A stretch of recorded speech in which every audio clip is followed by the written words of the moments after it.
Hi guys, how are you all of you?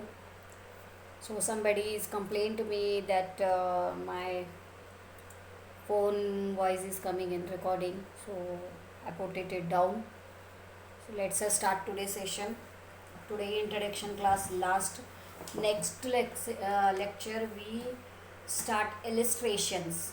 Okay, all illustrations to one by one. So don't be bothered, guys. When I doing in copy problem recording while recording some problems मतलब जब मैं notebook में question करती हूँ तो मुझे थोड़ा सा रिकॉर्डिंग में प्रॉब्लम हो रहा है, उसका भी मैं कुछ ना कुछ सोल्यूशन निकालती हूँ। और जब मैं बोर्ड पर लेती हूँ तो कभी कभी light problem, visuality problem, plus my voice problem, किसी को आवाज़ सुनाई नहीं दे रहा है क्लियर कट, किसी को बोर्ड पूरी तरह दिखाई नहीं दे रहा है, ऐसे प्रॉब्लम्स आ रहे हैं। So do we wait, and today 10th result is come out. Who is your जिन्होंने मतलब आप नहीं, जो भी आपके अगर रिश्तेदार हो, पहचान वाले हो, जो भी जिन्होंने भी और 10th बोर्ड मतलब पास किया है उनके लिए कॉन्ग्रेट्स। और बोर्ड एग्ज़ाम निकाल दिया है 10th के लिए। अच्छी भी बात है, बुरी भी बात है। अच्छी बात इसलिए कि जो 10th में फेल होते थे वो पास हो जाएंगे, और बुरी बात ये है कि वैल्यूएशन ऑफ एजुकेशन इंक्रीज़ हो गया, मतलब 10th को जो स्कोप था अभी 10th को वो स्कोप नहीं रहेगा। तो ये भी एक फीडबैक है। हर चीज़ के दो पहलू होते हैं। अच्छी बात, वैल्यूएशन नहीं रहेगा, अगर आप जॉब के लिए जाओगे तो अभी 10th बेसिस पर कोई जॉब नहीं मिलेगा। तो ये एक बुरी बात है। चलो, और यस्टरडे बैलेंस शीट तक हमने देखा था, ठीक है। बैलेंस शीट सेम सिमिलर है, कुछ भी प्रॉब्लम है मैंने देखा है, और कुछ भी प्रॉब्लम है, कोई भी ऐसा कुछ एरिया नहीं है जहाँ पर आपको बोला जाए कि ये एरिया ऐसा है कि जहाँ पर आपको स्ट्रेस हो या यहाँ पर आपको ये होगा वो होगा, ऐसा कुछ भी नहीं है। सो गाइस, ऐसे कुछ घबराने की ज़रूरत नहीं है। मैं वन बाय वन इलस्ट्रेशन लूँगी, आज ही लेने वाली थी, बट उससे पहले मैंने सोचा कि एक बार फिर से आपको अच्छी तरह वो एडजस्टमेंट के जो एंट्रीज है वो बताऊं। मुझे प्रॉब्लम नोटबुक में बनाने के लिए कभी कभी नोटबुक में अक्षर दिख नहीं रहे, उसका भी मैं देखूंगी कुछ होता है क्या। अदरवाइज़ फिर अपना बोर्ड और हम उसी तरह हमें करना पड़ेगा, वहाँ पर कोई यही नहीं है। ठीक है, जिस तरह आप बोर हुए हैं मैं भी बहुत बोर हो चुकी हूँ ये लॉकडाउन से, क्योंकि क्लास में लेना बहुत अच्छी बात है, लेकिन ऐसे लेना बहुत क्रिटिकल है। किसे समझ में आया, क्या समझ में आया, कितना समझ में आया। Yes, additional information point page number 72 पर है आपके इलस्ट्रेशन में, आपके नो टेक्स्ट बुक में। तो एडजस्टमेंट में वन बाय वन आपको बताऊंगी। आज का लेक्चर एडजस्टमेंट पर ख़त्म हो जाएगा, कल से इलस्ट्रेशन 1 2 3 स्टार्ट होंगे। ओके, तो additional information refer illustration number 4, outstanding and prepaid expenses. तो आउटस्टैंडिंग और प्रीपेड एक्सपेंसेस हो तो हम लोग कैसे करेंगे, किस तरह हम लोग मतलब उसको ये करेंगे, वो बोलता है यहाँ पर टू इफेक्ट। एडिशनल इन्फॉर्मेशन है तो टू इफेक्ट तो होना है, आउटस्टैंडिंग और प्रीपेड है तो टू इफेक्ट होना है। इवन हमारे ट्रेडिंग अकाउंट में भी टू इफेक्ट होता है, जिस चीज़ का खर्चा उसमें ऐड करते हैं और एक बैलेंस शीट में आता है, राइट। हमें पता है ना, प्रीपेड हो या आउटस्टैंडिंग हो। अगर प्रीपेड होता है तो हमारे लिए एसेट है, आउटस्टैंडिंग है तो लाइबिलिटी साइड आती है। सेम यहाँ पर भी add outstanding amount in the concern expenditure on expenditure side of income and expenditure account. तो इनकम एंड एक्सपेंडिचर अकाउंट क्या है, प्रॉफिट एंड लॉस अकाउंट की तरह है। हम लोग प्रॉफिट एंड लॉस अकाउंट में जिस रिलेटेड का एक्सपेंसेस होता था, हम लोग क्या करते थे, अगर समझो कि आउटस्टैंडिंग सैलरी है, आउटस्टैंडिंग सैलरी को क्या करते थे, सैलरी है, सैलरी समझो कि 3000 है, उसमें आउटस्टैंडिंग सैलरी अगर कुछ है, समझो कि 500 आउटस्टैंडिंग है, तो 500 हम लोग ऐड करके P&L में बताते, और जितना 500 आउटस्टैंडिंग है वो लाइबिलिटी साइड बताते थे। सेम तो यहाँ पर P&L अकाउंट नहीं होता, यहाँ पर इनकम और एक्सपेंडिचर अकाउंट होता है। कम हमने डिस्टिंग्विश देखा था कि P&L और इनकम और एक्सपेंडिचर, सॉरी, इनकम और एक्सपेंडिचर और इनकम और एक्सपेंडिचर और क्या होता है, रिसिप्ट और पेमेंट में क्या डिफरेंस है। रिसिप्ट और पेमेंट रियल अकाउंट है और इनकम और एक्सपेंडिचर अकाउंट नॉमिनल अकाउंट है। तो हर नॉमिनल अकाउंट में एक्सपेंसेस जाते हैं और इनकम आते हैं। सो सेम वे इसमें हम लोग जिस चीज़ का एक्सपेंस है उसे ऐड करके वहाँ पर लिखेंगे टोटल। और बैलेंस शीट में अगर वो प्रीपेड है तो एसेट की साइड, और अगर क्या मतलब क्या बोले तो आउटस्टैंडिंग है तो liability side. Okay, yes yes, and show outstanding expenses on liability side of the balance sheet. Okay, अगर कोई एक आउटस्टैंडिंग है तो लाइबिलिटी से आउटस्टैंडिंग एंड प्रीपेड एक्सपेंसेस का, और अगर एसेट है तो balance sheet side. Prepaid expenses are the expenses which are paid in advance to effect deduct prepaid amount of the concern expenses of expenditure side of the income and expenditure amount show prepaid expenses asset side. अभी मैंने जो बोला है वही है, कुछ भी यहाँ पर कुछ भी देखो गाइस, अकाउंट ऐसी चीज़ है, हर चीज़ इंटर रिलेटेड होती है। अभी आपने 11th में डेबिट और क्रेडिट को देखा था, वही डेबिट और क्रेडिट यहाँ तक आई है। ऐसा कुछ भी नहीं है कि डेबिट क्रेडिट को छोड़ के कुछ और आया है, नहीं है ना। यहाँ पर भी जो भी अकाउंट आते हैं 3 ही टाइप के अकाउंट होते हैं, रियल, पर्सनल, नॉमिनल। उससे छोड़ के अकाउंट्स में कोई भी दुनिया नहीं है। सिर्फ उसका डीपनेस थोड़ा बढ़ जाता है, थोड़ा सा उसमें डाइवर्सिफिकेशन बढ़ जाता है कि उसके अलग अलग पार्ट्स हमें दिखते हैं, बस इतना ही प्रॉब्लम होता है। नहीं तो उससे छोड़ के आपको पूरे अकाउंट्स में ऐसा कुछ भी नहीं। इसीलिए मैं बोलती हूँ कि बेसिक अच्छा है तो अकाउंट आपका फ्यूचर में अच्छा है। अगर जिसका बेसिक अच्छा है तो फ्यूचर में आप अकाउंट्स कर ही नहीं सकते, कर ही नहीं सकते। ट्रीटमेंट ऑफ अकाउंट ही आपका ये है। और अकाउंट सीखना है तो बेसिक से सीखो, ऊपर से कुछ भी नहीं होता। थियोरेटिकल सब्जेक्ट ठीक है, इकोनॉमिक्स आपको बेसिक पता नहीं है, लेकिन ऊपर से करे तो भी आप पास हो सकते हैं, नो डाउट। मराठी में ठीक है, ग्रामर नहीं आता, लेकिन कोई क्वेश्चन आंसर्स आप याद करोगे तो पास हो सकते हो। इंग्लिश में भी ठीक है, कर सकते हो, ऐसा कुछ नहीं है। लेटर राइटिंग वेटर भी लिखे तो हो सकते हो, लेकिन अकाउंट्स प्रैक्टिस ओरिएंटेड है। और अकाउंट्स दिमाग की चीज़ है, दिमाग लगाना ही लगाना है। दिमाग कहीं पर आप कहीं पर चलेगा नहीं। जब भी अकाउंट्स करने बैठो तो फ्रेश माइंड से बैठो, अच्छी तरह प्रैक्टिस करने के लिए बैठो। और हाँ, ऐसा हो सकता है कि जब आप अकाउंट्स करने बैठे आपको कुछ समझ में नहीं आए या करने बैठे कुछ नहीं आ रहा, तो आपका जो ब्रेन है ना वो कभी कभी बहुत हैवी लगता है। अकाउंट्स या मैथमेटिक्स ये जो चीज़ें होती है ना, जब करने बैठते हैं ना, सॉल्व होते गए तो आप 1 घंटे से 3 घंटे बैठ सकते हैं। लेकिन अगर कुछ स्टक हो गए, कहाँ पर आप बीच में रुक गए, तो आपको ऐसा लगता है कि बहुत हैवी है, डिप्रेशन आए जैसा होता है। लेकिन वहाँ जब क्या करने का, थोड़ा 10 मिनट्स रिलैक्स होने का, फिर से वो प्रॉब्लम सॉल्व करने को देखने का, आपको 100% समझ में आएगा। ऐसा कुछ भी नहीं है। ओके, और नहीं समझ में आए तो मैं हूँ ही। Yes, okay. Accrued income, outstanding income. The income which is earned during the year but it has been not received during the year, it is an outstanding income. Accrued income और आउटस्टैंडिंग इनकम किसे बोलते हैं? जो income हमें मिलना था इस साल और नहीं मिला, फाइनेंशियल ईयर, इस फाइनेंशियल ईयर का ही वो इनकम है, लेकिन हमने वो गेन किया है लेकिन हमें वो मिला नहीं है। गेन किया है पर मिला नहीं है। समझो कि जब लॉकडाउन हुआ था, लॉकडाउन होने के बाद मेरी एक सैलरी रह गई थी, मैंने लिया ही नहीं था। वो रिसेंट में मैंने लिया है, तो वो मेरे लिए पेंडिंग था, मतलब मेरा वो एसेट था, अक्रूड था। मैंने मार्च का मतलब मार्च में अपने कॉलेज, मतलब मार्च में कॉलेज चालू थे जब के सैलरी रह गई थी। या तो ऐसे समझो कि फॉर एग्ज़ाम्पल कोई चीज़ है, जैसे कि घर बांधने के लिए आते हैं होते हैं ना, तो थोड़ा सा एडवांस लेते हैं पहले, जो लोग रहते हैं ना काम करने आते हैं, तो फिर वो लोग क्या करते हैं, काम पहले स्टार्ट करने से पहले कुछ एडवांस लेते हैं, काम पूरा होने के बाद पैसे लेते हैं। तो एडवांस लिया है वो उनके लिए लाइबिलिटी है, राइट। मतलब कि उन्होंने काम शुरू होने से पहले एडवांस लिया, वो उनके लिए लाइबिलिटी है, क्योंकि काम पूरा नहीं हुआ फिर भी वो लोग पैसे लिए थे।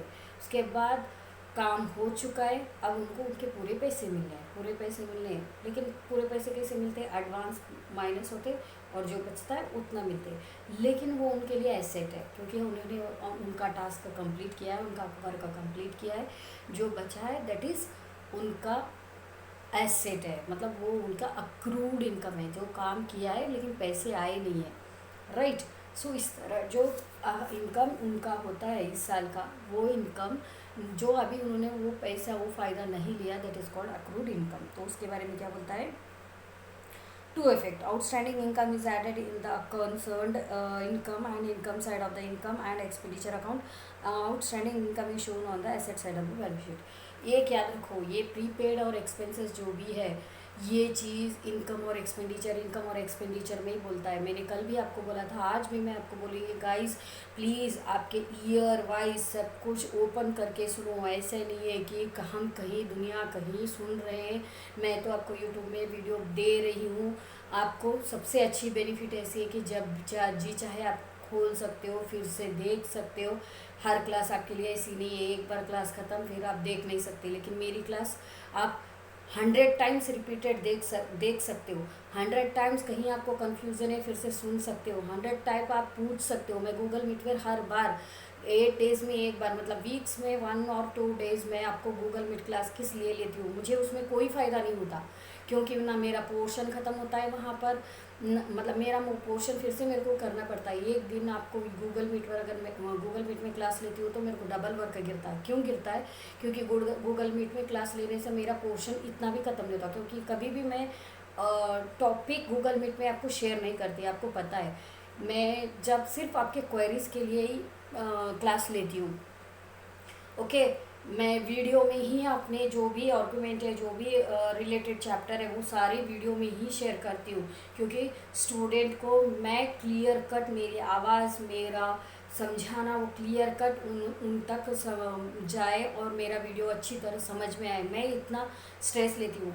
मेरा एक दिन स्पॉइल होता है जब मैं गूगल मीट में आपके क्लास लेती हूँ। कोई भी टॉपिक मैं गूगल मीट में नहीं लेती, क्योंकि किसी को आवाज़ का प्रॉब्लम होता है, किसी को नेटवर्क का प्रॉब्लम होता है, और अकाउंट छोटी भी बात समझ में नहीं आती तो पूरा फ्यूचर उनका स्पॉइल हो सकता है। इसलिए मैं कभी रिस्क नहीं लेती तुम्हारे लिए, और तुम भी मत लीजिए। जब आप सुनते हो तो प्लीज़ कान खोल के सुनिए, मेन क्या बोलते हैं, आपका माइंड शार्प रख के सुनिए, नहीं तो आप अपने साथ अपने फ्यूचर के साथ स्पॉइल कर रहे हो, आप फ्यूचर के साथ खेल खेल रहे हो। तो और जब भी आप मैं पढ़ाती हूँ, जब भी मैं कुछ वीडियो बनाती हूँ, तो प्लीज़ टेक्स्ट बुक ओपन करिए, किस रिलेटेड में ट्रांजैक्शन, कौन से रिलेटेड ट्रांजैक्शन के बारे में बता रही हूँ, वो अच्छी तरह समझने की कोशिश कीजिए। या तो लाइफ में आप लोग कभी, और आपका बोर्ड एग्ज़ाम है, 10वीं का निकाल दिया है, आपका निकाला नहीं है, बोर्ड एग्ज़ाम है तो है, पास होने के लिए मेहनत करनी पड़ती है, और वो मेहनत मैं करके नहीं, तुम करके आता है। आपको एग्ज़ाम लिखना है, मार्क्स आपको मिलने हैं, मेहनत भी आपको करना है। और आज सोए तो कल आपको ही काम करना है, तो उससे बेटर है आज से काम पे लग जाओ, तो कल थोड़ा नहीं भी मिला टाइम, या हुआ नहीं, कुछ प्रॉब्लम हुआ, तो भी आपके लिए अच्छा होगा।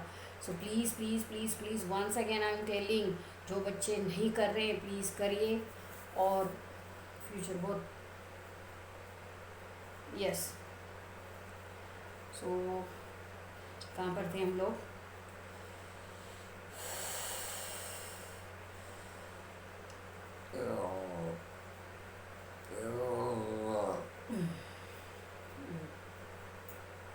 यस, अक्रूड इनकम हो गया, इनकम रिसीव्ड इन एडवांस हो गया, ओके। टू इफेक्ट ये सेम है, सिमिलर है, जो ट्रेडिंग अकाउंट में होता था वही है।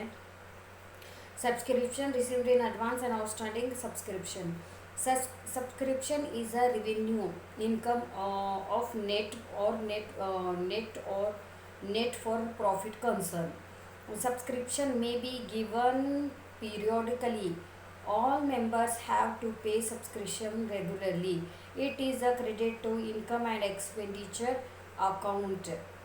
Subscription can be classified as subscription of current year received in current year, subscription for previous year received in current year, subscription for next year received in current year. Subscription for current year is outstanding. So subscription एक income होता है, मतलब कि जब आप कोई trust या कुछ चलाते हो तो आपको सब्सक्रिप्शन मिलता है। सब्सक्रिप्शन कोई आपको ऐसे ग्रांट बोलते हैं ना, ऐसे कुछ मिलता है, तो वो सब्सक्रिप्शन एक इनकम होता है जो क्रेडिट किया जाता है इनकम एंड एक्सपेंडिचर अकाउंट को। तो वो क्या बोलता है, सब्सक्रिप्शन में भी रिसीव्ड पीरियडिकली बोले तो हर ईयर में मिल सकता है, महीने में मिल सकता है, कभी भी मिल सकता है। तो आपके लिए all members have to pay subscription regularly, तो रेगुलरली सब्सक्रिप्शन पे करना पड़ता है। इस credit to income and expenditure account, subscription of current received in current year. तो ये 3-4 टाइप के हो सकते हैं, 4 टाइप के। तो उसमें फर्स्ट है subscription current year received in current year, इसी साल का सब्सक्रिप्शन था और इसी साल की सब्सक्रिप्शन आपको रिसीव हुआ तो वो इसी ईयर का है, उसमें कोई बंदी नहीं है। सेकंड क्या बोलता है कि subscription of previous year received in current year, last year का था इस साल आपने लिया, एक इसी साल का है इसी साल लिया, एक लास्ट ईयर का है इस साल मिला है, एक नेक्स्ट ईयर मतलब कोई अगले साल के सब्सक्रिप्शन और इसी साल के लिए पहले आपने रिसीव किया है, ओके। और एक है कि सब्सक्रिप्शन ऑफ करेंट ईयर, मतलब इस साल का सब्सक्रिप्शन है आउटस्टैंडिंग है जो मिला नहीं है लेकिन आपके लिए इनकम है, वो भी एक इनकम है। तो इस तरह 4 कैटेगरीज है। मैं जब बताती हूँ तो मुझे मत देखिए, आप टेक्स्ट बुक में देखिए और होना है तो ईयरफोन लगा के सुनिए। एक है हर चीज़ क्लियरली सुनाई देगी। वीडियो कभी भी ऐसे ओपन करके सुनने से क्या होता है, कभी कभी हमारा ध्यान भटक सकता है। सबसे इजी वे है, आप टेक्स्ट बुक निकालिए, मैं जो बताती हूँ वो देखिए और ईयरफोन लगाइए, मैं क्या बोलती हूँ वो भी सुनाई देगा और बुक में देखने से आपको समझ में भी आएगा कि मैं क्या बोलती हूँ। बेस्ट वे जब भी मैं सीधे क्लासेस लेती हूँ ना, मतलब क्लासेस में जब करती हूँ ना ईयरफोन लगाती हूँ, क्योंकि बाहर के कोई दुनिया मुझे नको है। और मैं टेक्स्ट बुक का मेरे ये के टेक्स्ट बुक निकालती हूँ, वहाँ पर 1 2 3 इलस्ट्रेशन अगर वो समझाते हैं तो वो इलस्ट्रेशन सामने रखने का और सॉल्यूशन सुनने का, उसके बाद ईयरफोन निकालने का, खुद से सॉल्यूशन ट्राई करने का विदाउट कॉपी। सबसे बेस्ट वे या इट्स बेस्ट वे स्टूडेंट्स। अगर समझो कि क्लास में आप 100% कर सकते तो 90% आप इजी से इलस्ट्रेशन खुद से कर सकते हो, कोई प्रॉब्लम नहीं है। और आपके इलस्ट्रेशन इतने भी बुरे नहीं है, इतने भी डीप नहीं है कि आपको एडजस्टमेंट ना समझ में आए। सिर्फ थोड़ा सा दिमाग लगाना और थोड़ा सा कॉन्सेंट्रेशन लगाना, ये दोनों चीज़ लगनी। दिमाग और कॉन्सेंट्रेशन अलग अलग है क्या मैडम? यस अलग अलग है, दिमाग और कंसंट्रेशन अलग है। कंसंट्रेशन कब लगता है, किसे बोलते हैं कंसंट्रेशन? हम बोलते हैं कि मन लगा के पढ़ो, मन लगा के पढ़ो, पर मन लगा के पढ़ने से ज़्यादा है कि आप जब भी कोई भी चीज़ पढ़ते हो ना, वो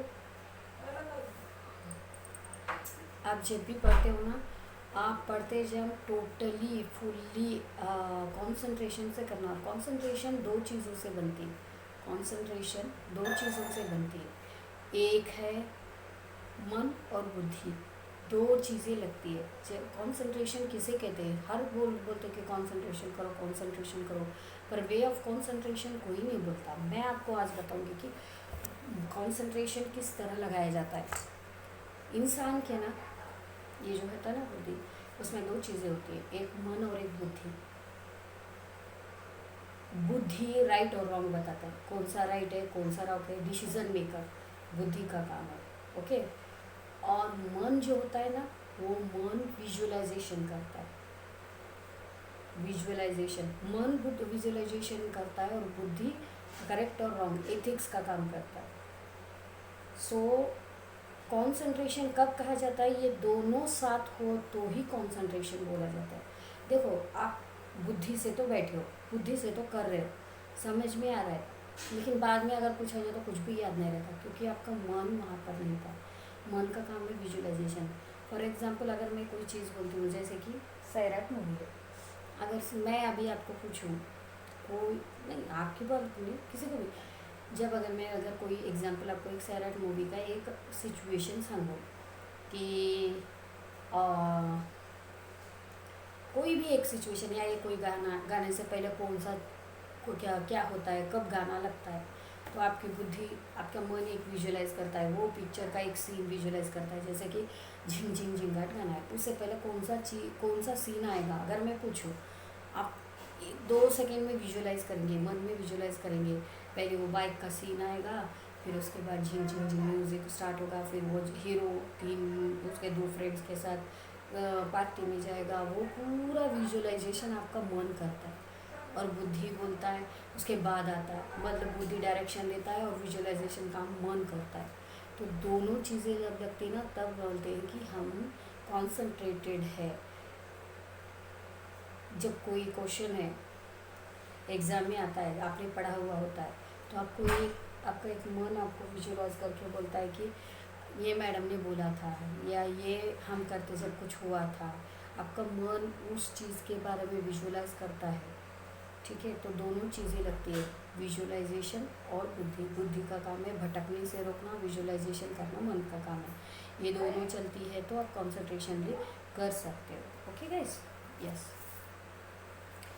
ओके। सब्सक्रिप्शन, तो सब्सक्रिप्शन के मैंने आपको 4 वे बताए हैं। Subscription of current year received in current year, subscription of previous year received in current year, okay, subscription for next year received in current year, subscription of current year is outstanding. ये चारों आप मैंने बोले, इसमें कोई भी ऐसी चीज़ नहीं है कि जो आपको नहीं समझ में आती हो। ऐसा कोई भी चीज़ नहीं है जो आपके लिए नई नहीं हो, लेकिन आप पढ़ना है और समझना है। और जब पढ़ना है, मैंने 2 चीज़ें आपको ध्यान में रखे बताया, मन से विजुअलाइज करना, जो भी मैं बोलती हूँ उसे विजुअलाइज करना। कोई एग्जांपल देती हूँ तो आपके इसमें विजुअलाइज करो कि मैडम ने ये बोला था, या इस चीज़ के बारे में एक विजुअलाइज करने का। हर चीज़ विजुअलाइजेशन से ज़्यादा मेमोरी में बैठता है।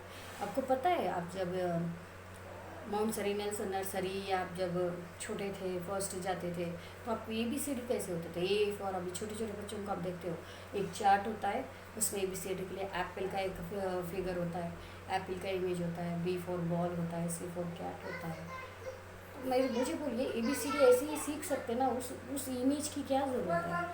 क्योंकि बच्चों को क्या है क्या नहीं वो पता चले। बुद्धि क्या करती है, वो एप्पल है वो आइडेंटिफाई करती है, और मन क्या करता है, उस इमेज को कैप्चर करता है, यहाँ पर कैप्चर करता है। तो ये दोनों चीज़ों से आप ABCD सीख चुके। अभी आपको कोई बोलता है क्या अभी ABCD? आपको अगर आपको नींद में भी उठाए तो आपको एक्स फॉर क्या आता है, एक्समस ट्री और एक्सरे, जो भी आपने सीखा होगा वो आपको इमेज आ जाता है। सो इस तरह हर चीज़ दोनों भी लगती है, एक और एक, क्या, एक मन और एक बुद्धि। ओके।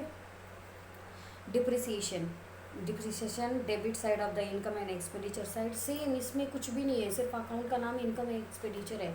आप डिप्रिसिएशन P&L अकाउंट के डेबिट साइड करते थे, वही चीज़ है यहाँ पर भी। और डेबिट, डिडक्ट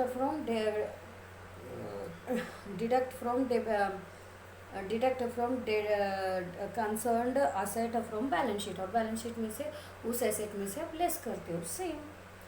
और computerisation of entrance fees sorry capitalisation of entrance fees, entrance fees are the fees paid by the persons who intended to become a member of the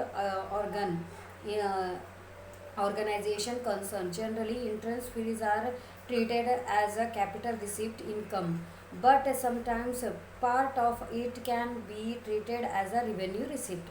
Example, entrance fees received 50,000. Additional information, 50% entrance fees should be capitalized, 50% will be added to capital fund, and 50%, 25,000 will be treated as a revenue income, which is credited to income side of the income and expenditure side, deduct from entrance fees. तो entrance fees क्या होती है? मैंने आपको जियो का एक example दिया था। जियो का अगर समझो आप मेंबरशिप लेते हो, अभी जियो के लिए 500 रुपये लगते हैं ना, 1 महीने का, कुछ 1 या 2 महीने का, 1 ही महीने का शायद। सो 1 महीने का आपको 1 या 2 महीने का कुछ तो आपको ये देता है, जैसे कि छोड़ दो वो भी, आपको जियो का भी नहीं तो नहीं, आपकी जब TV डिश लेते हो कौन सा भी, तो उसके लिए फर्स्ट डिश लगाने के लिए, लेने के लिए कुछ तो लगता है 1,500 2,000, अलग अलग टाटा स्काई का, वीडियोकॉन का, डिश TV का अलग अलग स्लैब होता है। तो उस हिसाब से वो लोग 1 महीना आपको फ्री देते हैं। जब आप फर्स्ट टाइम डिश लेते हो तो 1 महीना का कुछ आपको फ्री देते हैं, सेम एज अ जियो। मतलब कि वो मेंबरशिप फीस है, वो आपको मेंबर बनाते हैं। एक बार देने के बाद आपको हर महीने सिर्फ रिचार्ज करना पड़ता है उस चीज़ के लिए, है ना।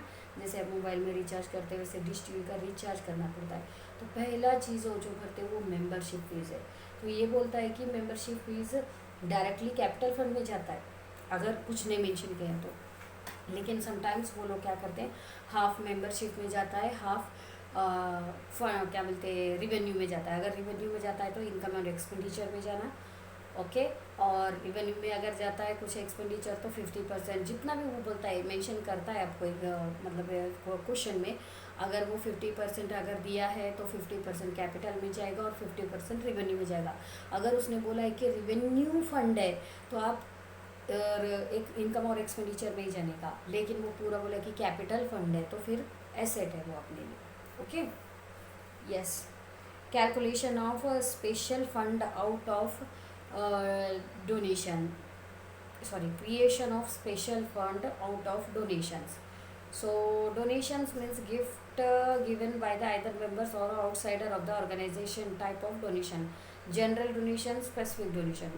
जनरल डोनेशन किसे बोलते हैं, आपने तो भरा होगा ना जब आप 11th में आ रहे थे, तो डोनेशन भर के ही आप कॉलेज में इंटर हुए होंगे। ऐसे तो कोई लेता नहीं है, और प्राइवेट वालों का तो कुछ बोल नहीं सकते, गवर्नमेंट में इसीलिए तो जाते हैं ना, क्योंकि कम डोनेशन रहता है, ऐसे वैसे, ठीक है। तो डोनेशन क्या है, 2 टाइप के होते हैं। तो यहाँ पर बोलता है कि डोनेशन एक गिफ्ट है, गिफ्ट तो कोई नहीं रहता, कंपलसरी है। अगर गिफ्ट डोनेशन देते हो तो एडमिशन है, नहीं तो नहीं है, ओके।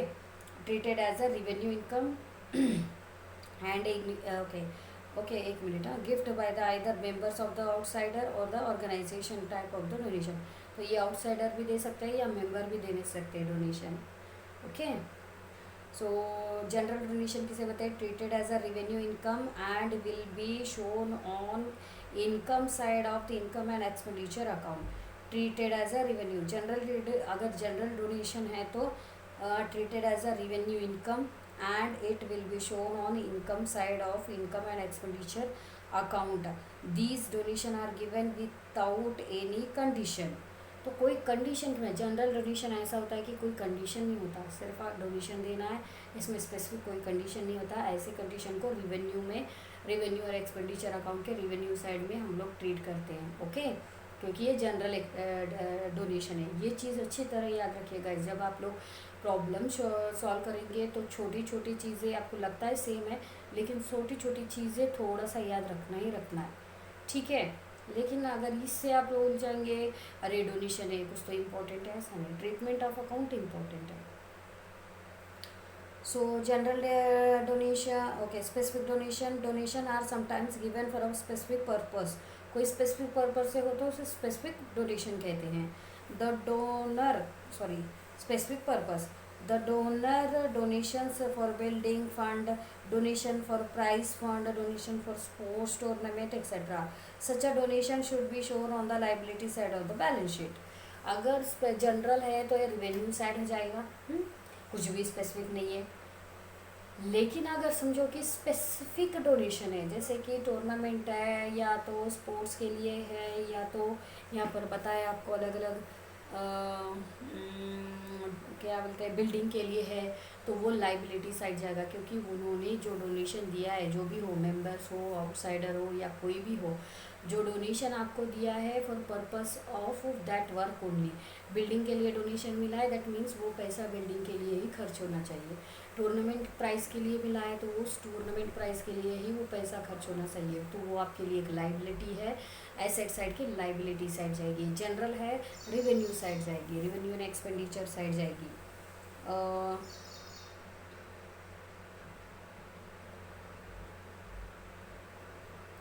जनरल डोनेशन इनकम और एक्सपेंडिचर साइड जाएगी। Income shown will be shown in income side of the income and expenditure.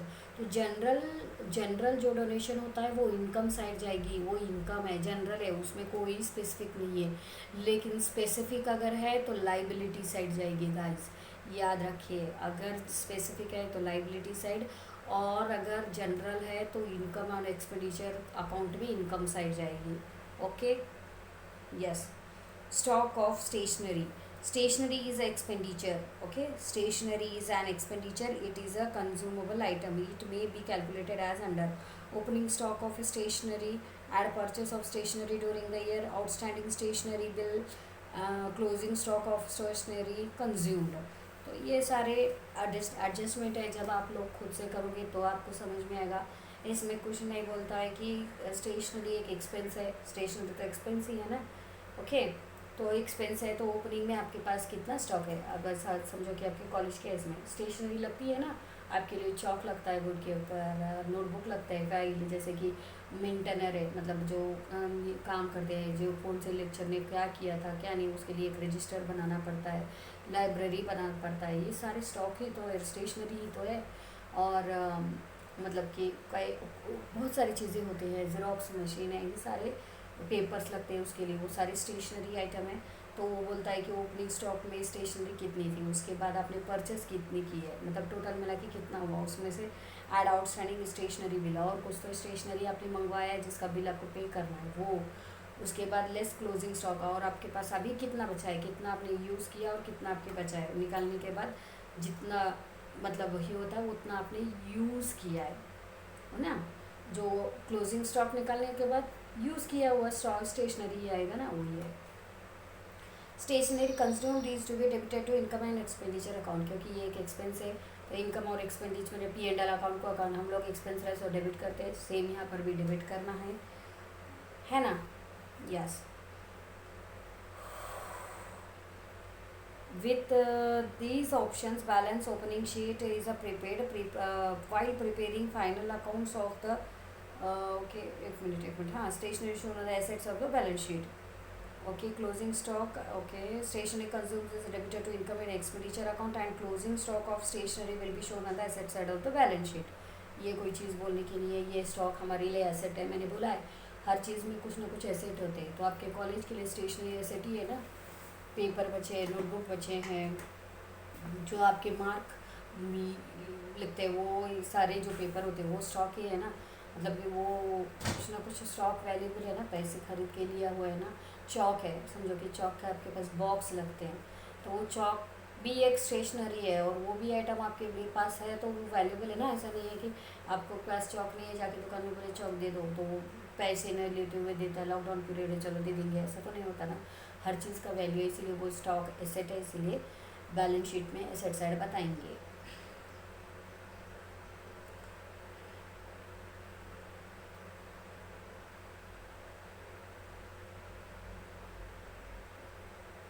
Guys अब 5 minutes break.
So okay guys, जब हम लोग कंटिन्यू बोलते हैं ना तो ये सारे दुखने लगते हैं।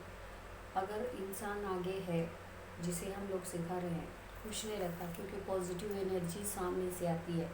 क्योंकि एक्सप्रेशन होते हैं ना, एक्सप्रेशन बहुत बड़ा रोल प्ले करते हैं। जो फीडबैक रहता है ना वो मिलता है। कोई क्वेश्चन स्टूडेंट्स पूछते हैं कब और हम लोग बोलते हैं, लेकिन ये ऐसी बात है कि कोई नहीं है सामने। ओनली इमेजिनेशन पर पूरी हिस्ट्री आप बोल दो, इमेजिनेशन पर पूरा एग्जाम्पल आप ही दो, मतलब आप ही खुद ही बोलो और खुद ही सिखाओ और खुद ही सीखो। ये बहुत बड़ी गाइज है, बात है। आपको शायद में हंसी भी आती होगी, मैं कभी कभी पढ़ाती जब, लेकिन आप क्या कीजिए, एक आधे घंटे का आप खुद से वीडियो बनाइए कोई टॉपिक के ऊपर, और देखिए कितना मुश्किल होता है वीडियो बनाना। सामने कोई नहीं है, एग्जाम्पल खुद को देना है, मतलब कि खुद से रियलाइज़ करना कि आपकी मेंटेलिटी कितनी है, आप कहाँ तक कैप्चर कर सकते हो। वो चीज़ इमेजिन करके उस चीज़ को माइंड में रखिए, मतलब कि स्टूडेंट कहाँ पर स्टक हो सकते हैं वो सोचते हुए, आगे एग्जांपल देते हुए फिर मुझे क्लास कंटिन्यू करना। ये बहुत बड़ी बात है गाइस। देखने में जितना सिंपल लगता है ना उतना सिंपल नहीं होता। वीडियो बनाना बहुत बड़ी बात है, और ऊपर से यूट्यूब में डालना, क्योंकि यूट्यूब में बहुत सारे व्यूअर्स होते हैं। मुझे कोई डर नहीं है, क्योंकि हम लोग जब सर्विस अच्छी देते हो तो मुझे कोई प्रॉब्लम नहीं है। लेकिन हम लोग मतलब जो जो चाहिए वो लोग हम, हाँ वीडियो में प्रॉब्लम हो सकता है, क्योंकि रिकॉर्डिंग थोड़ा सा, क्योंकि हमारे पास ऐसे कुछ प्रॉपर ये नहीं है कि जो वीडियो अच्छी तरह बनाए, या सामने कोई है, खुद से वीडियो रिकॉर्ड करना पड़ता है, तो वो एक थोड़ा सा प्रॉब्लमेटिक है। लेकिन क्लास में सुनने वाला होता है, सामने से बोलने वाला होता है, क्या समझ में आया क्या नहीं वो बताने वाला होता है, तो इजी होता है। ये चीज़ें इतनी बड़ी है कि खुद से बोलो खुद से करो, बहुत बड़ा हेडेक होता है, बोरिंग होता है कभी कभी ऐसे रिकॉर्डिंग करना। तो ठीक है, चलो, ये आप एक्स्ट्रॉर्डनरी स्टूडेंट के लिए एक्स्ट्रॉर्डनरी सिचुएशन, और एक्स्ट्रॉर्डनरी सिचुएशन के लिए एक्स्ट्रॉर्डनरी क्लासेस, ये आपके लिए ऐसा है ना। देखो, ये पहले भी ऐसा नहीं हुआ था, आगे भी नहीं होगा। आप इस जनरेशन या इस सिचुएशन में हो, that means you are extraordinary students. Who is a 12th students, science हो, आर्ट्स हो, कॉमर्स हो, वो लोग एक्स्ट्रॉर्डनरी है मेरे हिसाब से। तो देखो ना, आपका बोर्ड एग्ज़ाम है और आपको कुछ ऐसे सिचुएशन आई है, सो चलो, कुछ ना कुछ आप पावरफुल हो, इसीलिए आपको ऐसे सिचुएशन आई होगी। ओके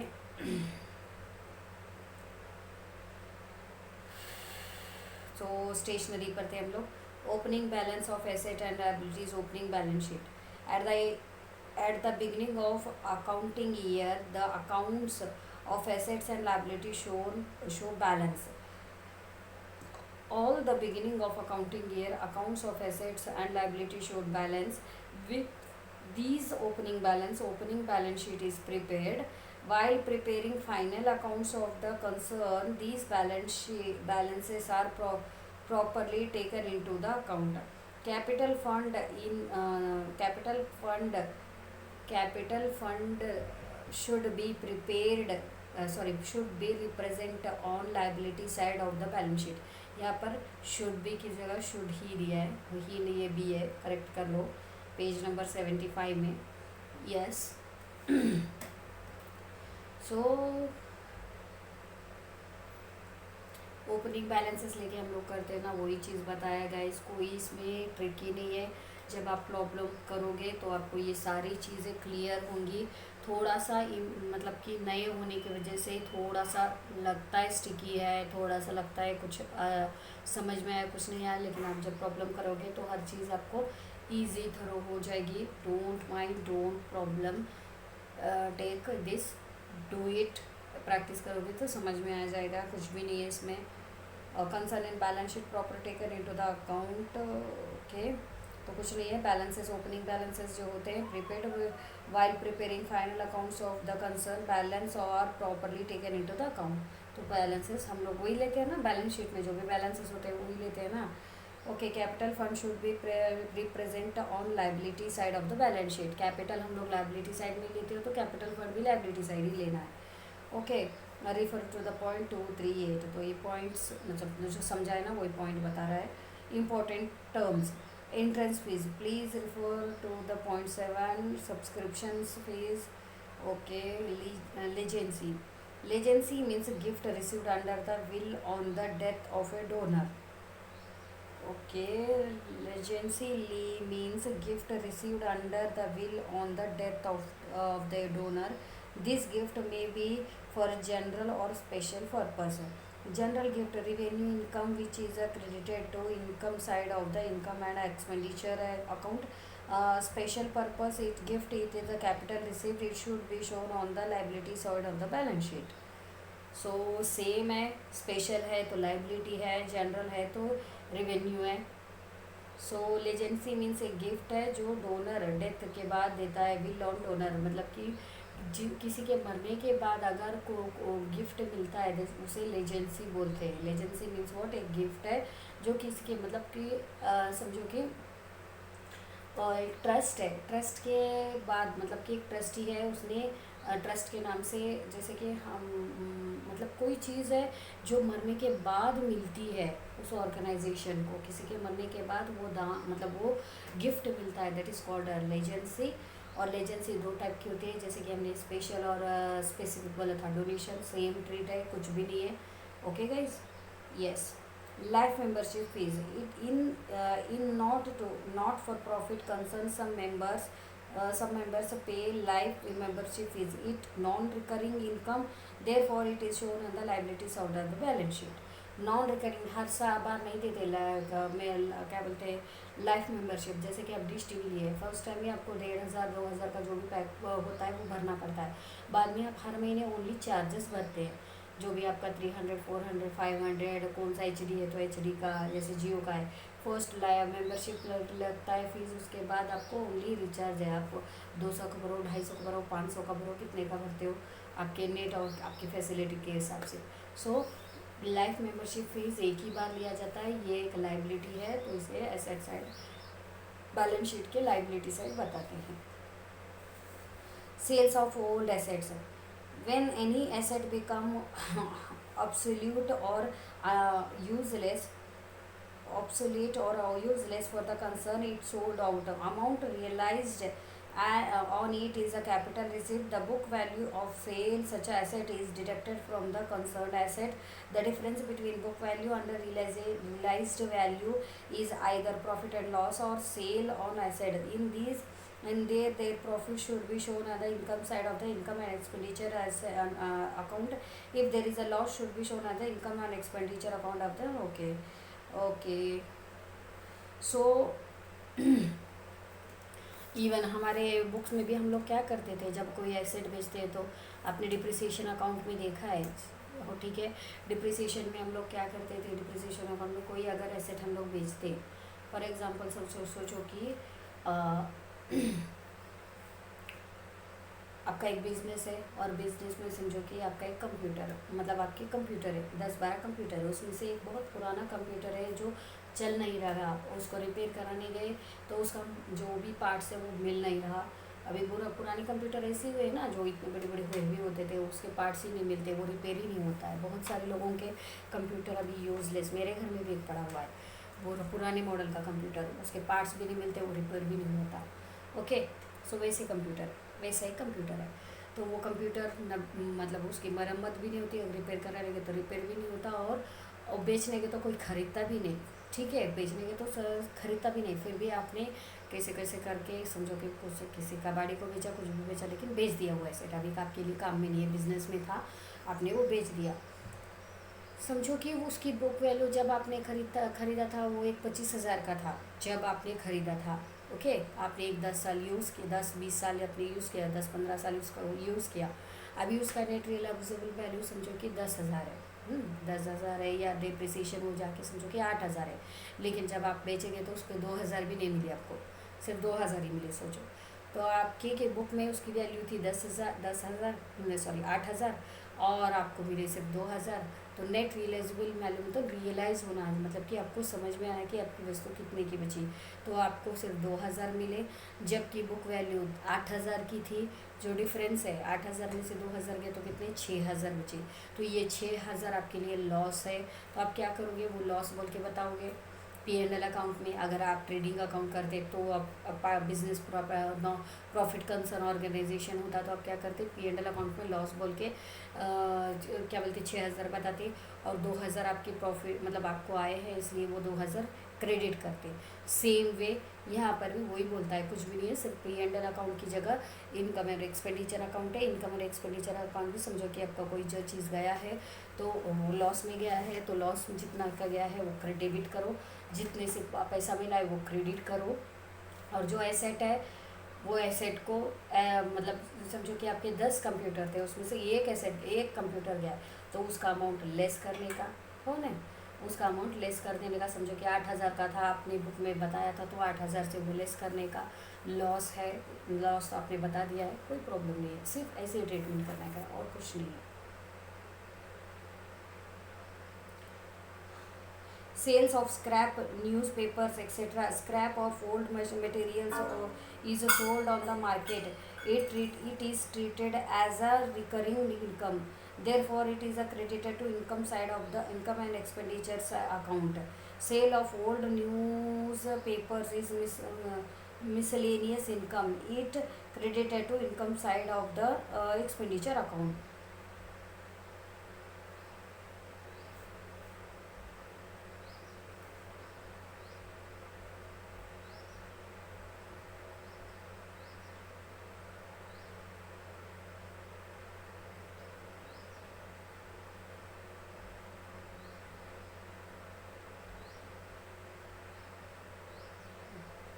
तो स्क्रैप वैल्यू, स्क्रैप पर अगर कुछ बेचते हैं, स्क्रैप वैल्यू बोले तो जो चीज़ कबाड़ी में जाती है, भंगार में जाती है, भंगार में कुछ वैल्यू मिलती है ना। अभी मैंने कंप्यूटर बोला था, अभी वो पुराने कंप्यूटर भंगार में जाने की चीज़ है, कोई उसे लेता नहीं है, कोई चीज़ उसे नहीं लेता, उसके बाद उस चीज़ का कोई कुछ नहीं कर सकता। तो वैसे चीज़ें जो मतलब जो स्क्रैप में जाती है उसे स्क्रैप वैल्यू बोलते हैं। जब मैंने डिप्रिसिएशन में बताया था स्क्रैप वैल्यू रहता है, ओके। सो स्क्रैप वैल्यू में जो जाती है वो एक रिकरिंग एक्सपेंस है, जैसे कि न्यूज़पेपर बताया आपको, और एक बताया कि न्यूज़पेपर एक बताया, और कौन सा बताया, न्यूज़पेपर पेपर का एक दिया है,